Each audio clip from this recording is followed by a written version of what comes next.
안녕하세요. 저는 최근 막장 드라마나 공포 영화에 나올 법한 일을 겪은 여자입니다.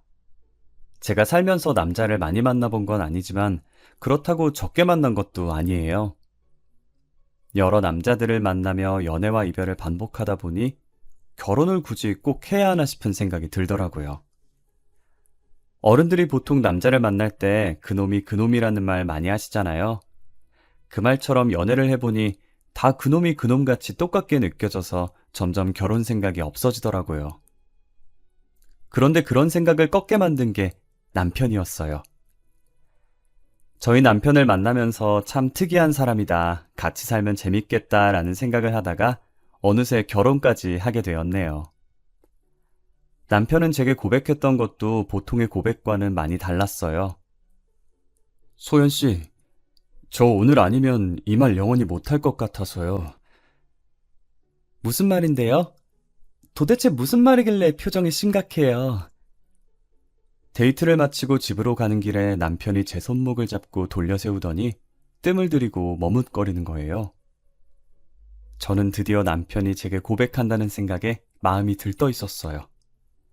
고백하면 바로 받아주겠다며 속으로 쾌재를 부르고 있는데 대뜸 자신의 가정사를 말하더라고요. 소연 씨, 저는 남들과는 다르게 부모님이 안 계세요. 두 분 다 오래전에 돌아가셨거든요. 네? 저는 상혁 씨가 겉보기엔 밝아 보이셔서 그런 아픔이 있는지 몰랐어요. 그런 표정으로 보실 필요 없어요. 오래된 일인걸요. 제가 가족에 대한 정이 뭔진 잘 모르지만 소연 씨한테 어떤 남자들보다도 더 잘해줄 자신 있어요. 저 믿고 한번 만나보실래요? 네, 좋아요. 저는 상혁 씨가 어떤 사람이든 어떤 생활을 했든 저는 아무 상관 없어요. 그런 건 전혀 중요치 않거든요. 앞으로 제가 상혁 씨 가족이 되어줄게요.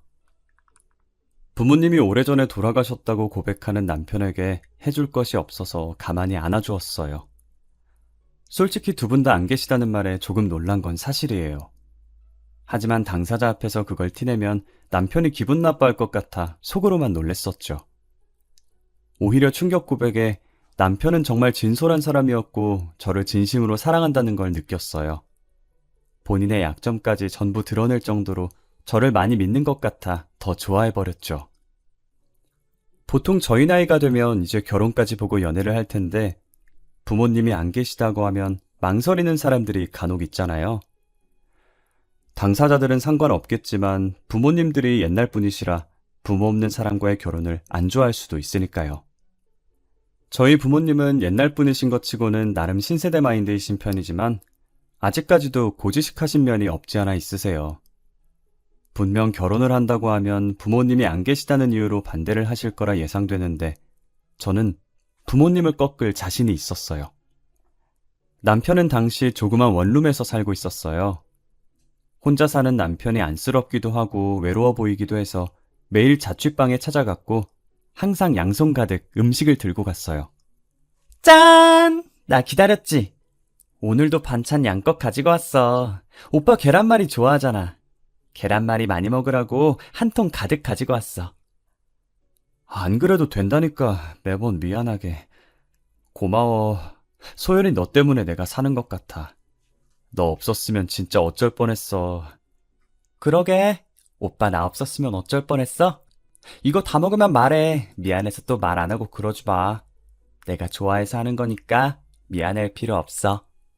전날 마트에서 사놓은 식자재로 새벽부터 반찬을 만들어 놓고 남편 집으로 가져다 줬어요. 남편은 항상 미안해했지만 제가 준 반찬을 깨끗하게 다 먹고 빈통을 꺼내 놓더라고요. 식탁 위에 올려진 빈통을 보면 맛있게 먹어준 것만으로 너무 감사했어요. 그러다 한 번은 제가 주말이기도 하고 게으름을 부리고 싶어서 저녁에 찾아간 적이 있었어요. 역시나 양손 가득 들고 온 무거운 반찬통들을 내려놓고 남편 집 앞에 서서 벨을 눌렀는데 분명히 안에 있을 남편이 아무리 벨을 눌러도 문을 안 열어주는 거예요. 제가 문을 살짝 두드리면서 남편을 외치니 그제서야 문이 열리기 시작하더라고요. 뭐야, 집에 있으면서 왜 문을 안 열어줘? 내가 몇 번이나 벨을 눌렀는데. 다른 사람인 줄 알았어. 올 거면 연락이라도 하고 오지. 내가 언제는 연락하고 왔었나? 여기 찾아올 사람이 나 말고 또 있나 봐? 아니야, 그런 거. 우와! 오늘도 내가 좋아하는 반찬들 많네? 진짜 맛있겠다. 메추리알 먹고 싶었던 거 어떻게 알았지? 남편 집에 올 사람이 없는데 다른 사람인 줄 알고 문을 안 열었다길래 내심 누군지 궁금했었죠. 제가 이 야심한 밤에 누가 오냐고 물었지만 오히려 시선을 회피하고 제가 들고 온 반찬을 손가락으로 집어먹더라고요. 제 성격이 단순해서 당시에는 더 파고들 생각을 하지 않았고 그저 제 반찬을 맛있게 먹는 남편을 흐뭇하게 봤었어요. 반찬을 냉장고에 넣어주고 간단하게 남편의 집을 치워준 후 집으로 돌아가려고 신발을 신고 있었어요. 남편은 가려는 저를 다급하게 부르더라고요. 저기 소연아! 응? 왜? 나한테 할 말이라도 있어? 다음부터는 오늘처럼 저녁 시간에 오지 마. 위험하잖아. 지금도 봐. 벌써 밖이 어둡잖아. 알겠어. 지금도 이러는데 우리 결혼하면 오빠 진짜 팔불출되는 거 아니야? 세상이 하도 흉흉하니까 그렇지. 항상 조심하고. 알겠지? 내가 한두 살 먹은 어린애도 아니고. 알겠네요. 남편은 제게 다음부턴 저녁 시간에 오지 말라고 당부하고 또 당부했어요. 저는 하도 말이 많은 세상이다 보니 저녁에 돌아다니다 제게 무슨 일이라도 생길까 진심으로 걱정돼서 한 말인 줄 알았어요. 그렇게 2년 정도 남편과 연애를 하고 드디어 결혼을 하기로 약속을 했어요. 남편은 돈을 열심히 모아서 얼른 집 사야 한다며 최대한 외출도 줄이고 밖에서 밥도 잘 안 사 먹는 양반이었어요. 물론 데이트도 제 자취방이나 남편 자취방에서 영화 보고 배달음식 시켜 먹는 게 다였는데 어느 날 남편이 자취방이 아닌 레스토랑에서 저를 부르더라고요. 뭐야? 보너스라도 받았어? 갑자기 웬 레스토랑? 레스토랑도 레스토랑인데 우리 밖에서 만나는 거 진짜 오랜만 아니야? 그러게, 얼마만이지? 마지막으로 밖에서 데이트한 게 언제인지도 기억도 안 날 정도네. 뭐야, 오빠. 레스토랑이라고 꾸미고 나온 거야? 머리도 올렸네? 그러는 너는? 매일 추리닝 입다가 오늘 원피스 입고 나와놓고 어디서 사돈 낱말하고 있어. 나 향수도 1년 반 만에 뿌려보잖아. 그래도 레스토랑인데 패션에 힘 좀 써야지. 안 그래? 그래서 뭔데? 왜 레스토랑에서 보자고 한 거야? 진급했어? 저는 간만에 밖에서 데이트하는 거라 많이 들떴었어요. 그리고는 화장을 수정하려고 가방에서 립스틱을 꺼내 바르고 있었어요. 남편은 제가 들고 있던 거울 밑으로 조그만 상자를 내밀더라고요. 저는 사이즈만 봐도 반지 케이스인 걸 눈치를 챘고 너무 놀라서 순간적으로 립스틱을 떨어뜨리고 소리를 질러버렸어요. 제 목소리에 사람들이 저희를 쳐다봤고 저는 입을 막은 채 쳐다보는 사람들에게 죄송하다고 고개를 숙였어요. 이거 뭐야? 반지 아니야? 맞아, 열어봐. 너가 좋아할 것 같아서 사봤어. 너무 이쁘다. 나 반지 선물 처음 받아봐. 이거 커플링이야? 결혼 반지 겸 커플링? 소연아, 우리 결혼하자. 내가 정말 잘할게. 잘할 자신 있어. 결혼하면 지금처럼 친구같이 재밌게 살자. 든든하게 잘 먹여서 데리고 가려고 비싼 레스토랑에서 보자고 했구만. 그래, 결혼하자. 죽이 되든 밥이 되든 한번 같이 살아보자. 저는 남편의 프로포즈를 받아들였고 쇳불도 단김에 뺀다고 며칠 뒤 저희는 바로 저희 부모님을 만나러 갔어요. 앞서 말한 것처럼 저희 부모님께서 고지식한 면이 조금 있어서 걱정을 했었어요. 혹시나 남편 부모님의 부재를 흠으로 잡고 결혼을 반대하지 않을까 하고요. 하지만 제 걱정과는 달리 부모님이 남편을 따뜻하게 맞이해 주더라고요. 제게도 묵묵했던 아버지는 다소 서툴지만 진심을 다해 안아주었고 어머니는 남편 손을 꼭 잡고 고생 많았다고 어서 들어오라고 하셨죠. 안 그래도 우리 딸한테 들었어요. 혼자서 고생 많이 했겠네. 잘 왔어요. 어서 들어와요. 그동안 많이 힘들었을 텐데 잘 버텨줘서 너무 고마워요. 그리고 철부지 우리 딸 잘 챙겨줘서 너무 고마워요. 아니에요. 소연이가 얼마나 어른스러운데요. 철부지는 오히려 전걸요. 아마 부모님들 앞이라서 철없는 모습만 보이는 것 같은데 알고 보면 저보다 성숙한 사람이에요. 어머, 말도 어쩜 이렇게 잘할까. 앞으로 우리를 부모님이다 생각하고 편하게 지내요. 우리도 아들 하나 생겼다 생각하고 우리 딸보다 더 잘 챙겨줄 테니까. 엄마, 나 막 서운하려고 그래. 사위사랑은 작물하더니 벌써부터 오빠 챙기는 거야? 딸이 듣는 앞에서 딸보다 더 잘 챙겨준다고 하고. 나 진짜 서운해. 딸, 아빠가 있잖아. 아빠는 항상 너가 1순위다. 알지? 저희는 화기애애한 분위기로 별다른 문제 없이 결혼 허락을 받았고 남편의 부모님께서 안 계시니 상견례 없이 일사천리로 결혼을 진행했어요. 남편이 그동안 집 산다고 돈을 열심히 모으긴 했지만 턱없이 부족해서 신혼집은 대출과 부모님 도움을 조금 받아서 제가 장만했고 남편은 혼수가전을 해오기로 했습니다. 신혼여행 가 있는 동안에 혼수가전들이 하나둘씩 도착했어요. 휑했던 집이 신혼여행 후 돌아와 보니 제법 사람 사는 집같이 꾸며져 있더라고요. 이쁜 그릇들과 커플 앞치마까지 세팅해 놓은 주방은 보고만 있어도 기분이 좋아졌죠. 우리가 진짜 결혼을 했구나, 신혼이 이런 거구나 싶었어요. 오빠, 우리 드디어 말로만 듣던 신혼이야. 나 너무 설레. 그렇게 좋아? 아주 입이 귀에 걸렸네. 당연히 좋지. 오빠는 안 좋아? 사놓은 접시들이 너무 귀엽다. 그치? 우리 맛있는 거 많이 해 먹자. 나도 좋아. 우리 앞으로 이 접시가 닳아서 없어질 때까지 여기다 음식 올려서 먹자. 좋지. 나 요리 잘하는 거 알지? 오빠 완전 봉 잡은 거야. 일 잘하지, 요리 잘하지, 거기다 청소랑 빨래도 잘해. 진짜 못하는 거 없는 와이프 만난 거야. 저희는 여느 신혼부부들처럼 알콩달콩 깨를 볶으며 이쁘게 살았어요. 하지만 그것도 잠시. 저희가 결혼한 지 1년이 지났을 때 등장한 불청객 한 명 때문에 저희의 결혼 생활에 금이 가기 시작했어요. 당시 남편은 출근하고 저는 연차를 써서 혼자 집에 있었거든요. 택배 올 것도 없는데 누군가 저희 집 배를 누르는 거예요. 처음엔 남편인 줄 알고 문 열려고 방에서 불이 나게 나왔어요. 하지만 시간을 보니 남편이 올 시간도 아닐 뿐더러 만약 남편이라면 비밀번호를 입력해서 들어오지 굳이 배를 눌러서 제가 나올 때까지 기다리지 않잖아요. 저는 문을 열어주지 않고 문 쪽을 쳐다봤어요. 요즘 세상이 하도 흉흉해서 이상한 사람들이 많으니 혹시나 하는 마음에 문을 열어주지 않으려고 했죠.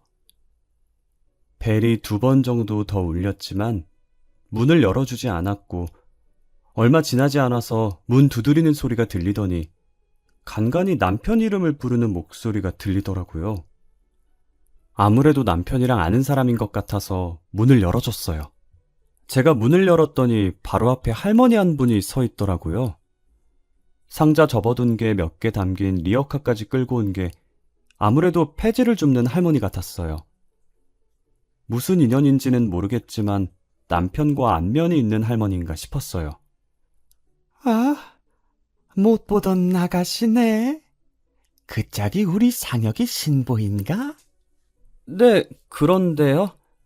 저희 오빠랑은 무슨 사이시길래 저희 집까지 오신 거예요? 나는 상혁이 애미지. 상혁이가 내 아들이에요. 그게 무슨 소리예요? 저희 남편은 가족 없어요. 오래전에 돌아가셨다고 들었는데. 아니요. 내가 이렇게 두 눈 똑바로 뜨고 있는데 죽긴 뭘 죽어. 우리 영감도 아직 잘 살아있구만. 상혁이가 아가씨한테 말 안 했나 보네. 저는 이 상황이 너무 당황스러웠어요. 대뜸 리어카 끌고 와서 남편 찾는 할머니도 너무 당황스럽고 그 할머니가 자신이 남편의 친모라고 주장하는 것도 모두 황당했어요. 제가 무슨 반응을 보여야 할지 몰라서 문을 붙들고 할머니만 쳐다봤고 할머니는 다리 아프게 계속 자신을 여기다 세워둘 거냐고 집 안에 들어오려고 하시더라고요.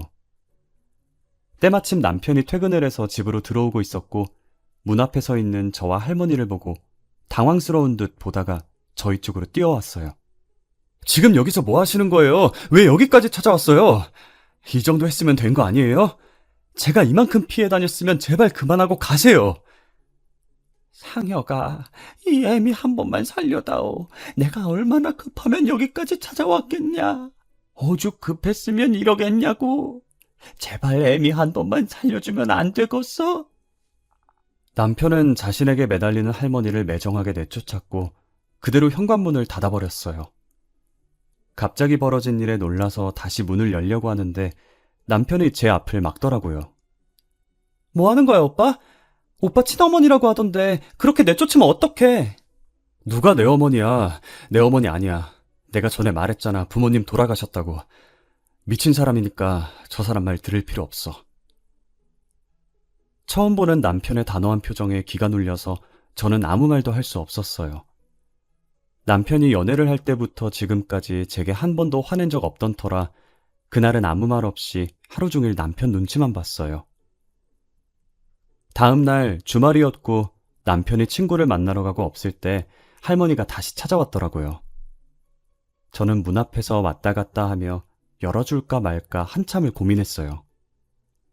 무슨 사연인지 궁금해서 바로 문을 열어주고 싶다가도 제가 할머니를 만났다는 걸 알면 남편이 싫어할 것 같아서 많이 망설였어요.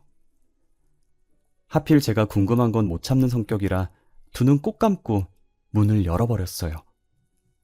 그리고 서서 할 얘기는 아닌 것 같아 할머니를 저희 집 안으로 들어오게 했어요. 물 한 잔을 할머니께 건네면서 남편과는 무슨 사이인지 여쭤봤어요. 혹시 실례가 안 된다면 저희 남편과 어떤 사이인지 자세히 설명해 주실 수 있나요? 안 그래도 그거 말해주려고 찾아온 거요. 나는 어제 말했다시피 상혁이 애미, 그리고 상혁이 애비는 사고로 식물인간이 돼서 지금 병원에 누워있고. 식물인간이요? 아니 어쩌다. 그건 너가 자세히 알 거 없고 내가 어제 찾아온 건 너무 급해서 어쩔 수가 없었어. 미안하다. 급하게 돈이 필요한데 내가 부탁할 곳이 아들밖에 더 있겠냐. 무슨 돈이 필요하시길래. 우리 상혁이한테 여동생이 하나 있는데 그것이 사고를 쳐서 임신을 한 거예요. 돈이 없어서 결혼식도 못 올리고 지 신랑이랑 따로 살고 있더라고. 아가씨 남자친구 쪽에서는 지원 못 해주신대요? 우리 집 가난한 집안이라고 결혼 허락도 안 해주는데 지원을 해주겠어? 그쪽 집안에서 나보고 3천만 원 혼수해올 자신 있으면 결혼 허락해준다더라. 네? 3천만 원이요? 그래, 3천만 원. 내가 당장 3천만 원이 어디 있겠어. 그래서 염치 없는 거 알지만 울며 겨자 먹는 심정으로 여기까지 오게 된 거요. 혹시 3천만 원 있으면 어떻게 안 될까? 제가 3천만 원이 어디 있어요. 그리고 이건 제가 혼자 결정할 문제가 아닌 것 같아요. 제가 남편한테 말해볼 테니까 일단은 댁으로 돌아가 계세요. 아유, 고마워. 꼭 우리 아들한테 말 좀 잘 부탁함세.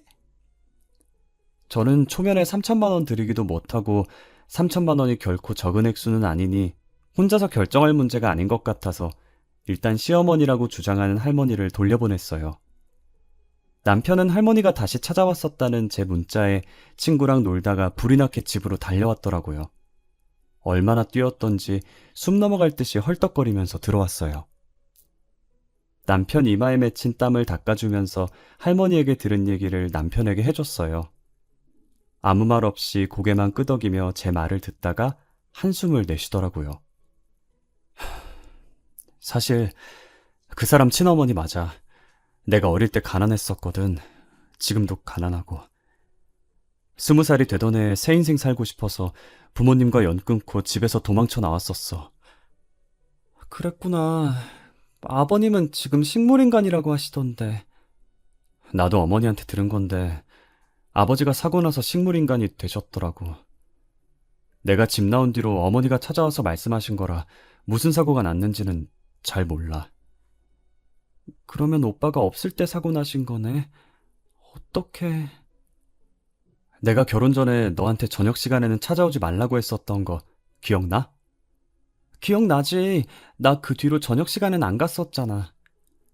항상 그 시간이면 어머니가 찾아와서 나한테 돈 달라고 그랬었거든.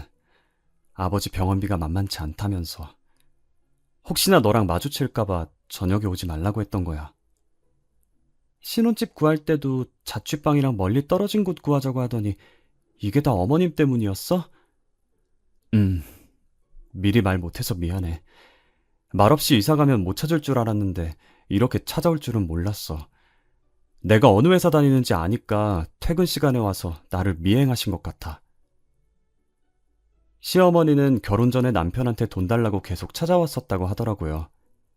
남편도 처음에는 낳아주고 키워준 정이 있어서 돈 달라고 할 때마다 줬었대요. 돈 주는 버릇을 하다 보니 시어머니는 습관처럼 남편을 찾아왔고 남편은 그런 시어머니에게 진절머리가 나서 도망치려고 했고요. 결혼 후 1년 동안 안 찾아온 건 신혼집을 멀리 가는 바람에 남편을 찾지 못했던 거예요. 남편이 회사랑 거리가 먼 곳인데도 불구하고 이 집을 계속 고집한 이유가 뭔가 했는데 자신의 자취방이랑 멀고 시어머니가 찾아오지 않을 것 같아서 그랬던 것이었어요. 미안해. 내가 미안하다는 말 말곤 할 말이 없네. 그런데 항상 같은 시간에 오시다가 왜 어제는 일찍 오셨을까? 오늘은 나한테 사실대로 말해주려고 온 거라고 쳐도 말이야. 어제는 뭐 때문에... 어차피 나한테 말하면 부탁 안 들어줄 게 뻔하니까 너를 노리고 찾아온 것 같아. 우리 그냥 다른 지역으로 이사 가자. 나 진짜 다시는 가족들이랑 얽히고 싶지 않아. 그러지 말고 내가 3천만 원 줄 테니까 부모님이랑 연 끊지 마. 그래도 낳아주신 분들인데 어떻게 연을 끊어. 그러지 말자, 응? 낳아준 부모님이랑 연 끊겠다는데 제가 어떻게 가만히 보고만 있겠어요. 저는 남편에게 그러지 말라고, 그러다 나중에 후회한다며 며칠간 설득을 했어요. 결국 저의 끈질긴 설득으로 남편은 연을 끊지 않기로 했고 제가 준 3천만 원을 어머님께 드렸어요. 그러고 며칠 뒤 제게 발신번호 제안으로 전화가 온 거예요. 혹시나 보이스피싱일까봐 받을까 말까 망설였지만 호기심을 못 견디고 전화를 받았어요. 저는 아무 말도 없이 가만히 듣고만 있으니 30초 뒤 스피커 너머로 어떤 여자 목소리가 들리더라고요. 여보세요? 뭐야, 받은 거야, 만 거야? 여보세요? 안 들려요? 들려요. 누구세요? 들리면서 왜 대답을 안 해요? 저 상혁 오빠 전 여자친구인데요. 앙칼진 목소리의 주인은 다름 아닌 남편의 전 여자친구였어요. 전 여자친구라는 말에 짧은 시간 동안 수만 가지 생각이 스쳐 지나갔어요. 도대체 전 여자친구가 내게 무슨 볼일로 전화를 한 걸까? 혹시나 남편을 다시 내놓으라는 전화일까? 짧은 순간에 막장 드라마 한 편 만들었죠. 그래서요? 전 여자친구분이 무슨 일로 저한테 전화 주신 거죠? 궁금한 게 있어서요. 제가 2년 전에 상혁 오빠랑 결혼까지 약속했었거든요. 결혼 날짜도 잡았었고요. 그래서요? 그게 뭐 어쨌는데요? 결혼 3일 남았을 때였나 4일 남았을 때였나 어머님이 저를 찾아오셔서 식물인간인 시아버지 병간호를 부탁했었거든요. 며느리니까 당연히 해야 한다면서. 그쪽한테는 그런 부탁 안 하셨어요? 어머님께서 그런 부탁을 하셨었다고. 왜 그래요? 무슨 일 있어요? 왜 갑자기 소리를 지르고 그래요? 귀엽게. 전 여자친구라는 사람은 남편이랑 결혼까지 약속했었는데 결혼하기 이틀 전에 파혼을 했다더라고요. 당시에도 남편이 부모님이 없다고 해서 그 여자도 남편한테 부모님이 없는 줄 알았대요. 그런데 결혼하기 3일 전쯤에 자신이 시어머니라고 주장하면서 시아버지 병간호를 부탁했다는 거예요. 그래서 파혼을 했는데 저한테는 그런 말 없었냐고 물어보더라고요. 저는 그런 말을 들은 적이 없어서 진짜냐고 그 여자한테 되물어보려고 하는 순간에 저희 집 벨이 울렸고 마치 공포영화처럼 현관문 벨이 울리면서 인터폰에 시어머니 얼굴이 비치더라고요. 이 타이밍에 시어머니 얼굴이 떠서 놀란 나머지 소리를 지르면서 들고 있던 휴대폰을 떨어뜨렸어요. 소리 지른 게 바깥까지 다 들렸는지 제가 있다는 걸 알고 시어머니는 문을 미친 듯이 두드렸어요. 벨을 눌렀다가 문을 두드렸다가 진짜 공포영화 한 장면인 것처럼 난리도 아니었어요. 제가 문을 열어주지 않자 스스로 열어보려고 손잡이를 잡고 계속 돌리는데 덜컹거리는 소리가 너무 선명하게 들려서 공포감이 들었어요. 저는 떨리는 손으로 문을 열었고 시어머니는 웃으면서 집 안으로 들어오더라고요. 그러더니 자연스럽게 거실에 있는 소파에 앉으시더니 제게 종이를 내미는 거예요. 내가 긴히 너한테 부탁할 게 있어서 왔구만. 이거 받아. 팔 떨어져. 어머님, 이게 뭐예요? 내가 글자 몇 개 적어봤는데 한번 펼쳐봐. 시어머니께서 건넨 종이를 조심스럽게 펼쳐서 봤는데 안에 뭔가가 적혀 있더라고요. 병원 이름과 호실, 그리고 시아버지의 이름으로 보이는 사람 이름 하나가 적혀 있었어요. 저는 이미 남편의 전 여자친구에게 들은 게 있으니 설마 하는 마음으로 시어머니를 쳐다봤어요. 뭐예요, 이거? 이걸 왜 저한테... 뭐긴 뭐요. 네 시애비 있는 병원이지. 밑에 있는 이름은 네 시애비 이름. 거기에 적힌 병원으로 가면 그 이름 적힌 병실이 있을 게다. 내일부터 거기 찾아가면 돼. 제가 여길 왜 찾아가요? 내가 거길 왜 찾아가라고 하건디? 눈치가 이렇게 없어서요, 원. 며느리가 시아버지 보는 건 당연한 의무 아니겠어? 앞으로 네가 찾아가서 병간호해. 결국 시어머니께서는 이걸 노린 것이었어요. 남편한테는 돈을 노리고 며느리한테는 시아버지 병간호를 노린 거죠. 그동안 남편이 왜 부모랑 연을 끊으려고 했는지 잘 알겠더라고요.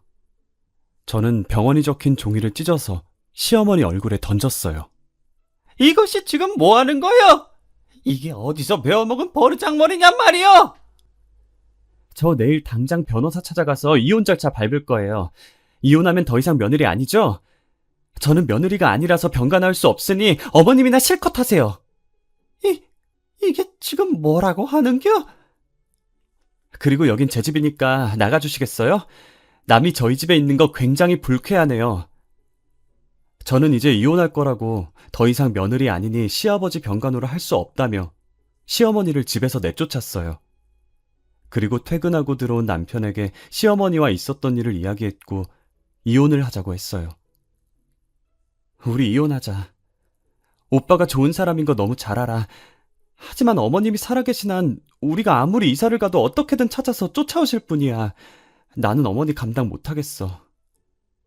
그래, 그러자. 이혼해. 내가 대신 사과할게. 정말 미안해. 저는 남편과 합의 이혼을 했고 재산 분할이나 위자료 없이 정말 깔끔하게 이혼을 했어요. 집은 제가 산 거라 남편만 짐을 챙겨서 나갔어요. 남편은 그동안 모은 돈으로 어찌저찌 투룸 전세를 구했더라고요. 혼수 가전들은 남편이 해온 것이니 전부 남편의 집으로 보내줬어요. 이혼한 지 3일째 됐을 때 제 통장에 3천만 원 입금 알림이 와서 봤더니 남편인 거예요. 이게 무슨 돈인가 싶어서 놀라서 이혼 후 처음으로 전화를 했어요. 방금 3천만 원 보낸 거 뭐야? 왜 나한테 돈을 보내? 저번에 어머니한테 드렸던 3천만 원 다시 돌려줘야지. 이혼한 날 바로 주려고 했는데 집 구하느라고 돈을 다 썼더라고. 급한 대로 대출 받아서 보냈어. 안 보내줘도 돼. 오빠가 안 준다는 거 내가 주라고 고집 부렸던 거였잖아. 그래도 어떻게 그래. 어차피 정리하는 거 깔끔하게 하는 게 낫지. 그동안 미안한 일만 많았네. 과거는 다 잊고 새롭게 시작해. 너는 분명 잘할 수 있어. 내가 응원할게. 시어머니만 아니었어도 남편과는 절대 이혼할 일 없었을 거예요. 남편은 이혼했지만 끝까지 좋은 사람이고 저를 위해준 사람이죠. 남은 제 인생에서 이런 남자를 다시 만날 수 있을지 모르겠네요. 시어머니는 저희가 진짜 이혼을 했다는 걸 알았는지 더 이상 저를 찾아오지 않았어요. 저는 아직도 그때를 잊지 못해요. 인터폰에 웃고 있는 시어머니의 얼굴이 비치던 그때를 말이에요. 이혼의 이유가 남편을 잘못 만나서 헤어진 건 아니지만 잘못된 시어머니를 만날까봐 무서워서 아직 재혼은 꿈에도 못 꾸고 있네요. 남편이 숨기지 않고 솔직히 말했다면 제가 결혼을 했었을까요? 여러분들도 결혼하기 전에 상대방에게 숨겨진 가족이 있는 게 아닌지 꼭 확인하고 결혼하시길 바랄게요. 저처럼 뒤늦게 침몰하며 찾아와서 시부모 봉양하라고 명령하는 사람은 안 만나길 기도할게요. 제 사연 읽어주셔서 감사합니다.